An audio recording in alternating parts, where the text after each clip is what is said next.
तुम्ही बर केले 7 जन्माचं सोनं माझ्या वगळी घातले.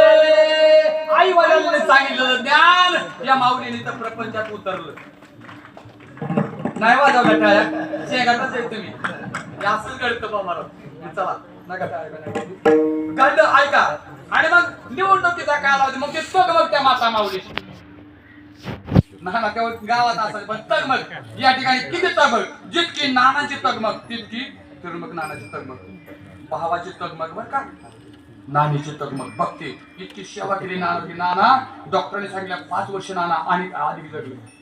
शेवटच्या काळामध्ये पुढे सांगितलं नानाला नवनाथ ग्रंथ मीच वाचलाय ग्रंथ ऐका समोर नाना बसून तर मग हे करा म्हणत ते करणार पण ऐका देवाचा नियम आहे ज्याचं सरलं त्याला थांबता येत नाही आणि ज्याचं उरलं त्याला या ठिकाणी जाता येत नाही. या न्यायानं शेवटच्या क्षणापर्यंत या ठिकाणी नानाची इतकी मोठी सेवा केली ऐका त्या सेवेचं फळ असं मिळालं. शेवटी ऐका आपल्याला मागे सरावं लागेल कारण मरण कोणाला हे तर उरवून आले अवतार भगवंताचे ते पामर जीव किती ऐका काही माणसं कोणाचा चमचा घेऊन जन्माला येतात पण नानाकडे पाहिलं त्यांचा राजकीय प्रवास पाहिला अगदी शून्यातून निर्माण हे शून्यातून विश्व निर्माण डोक्यावर हात ठेवायला कोणी नाही एका वेळची भाकरी मिळणार दुरापस्त पण आज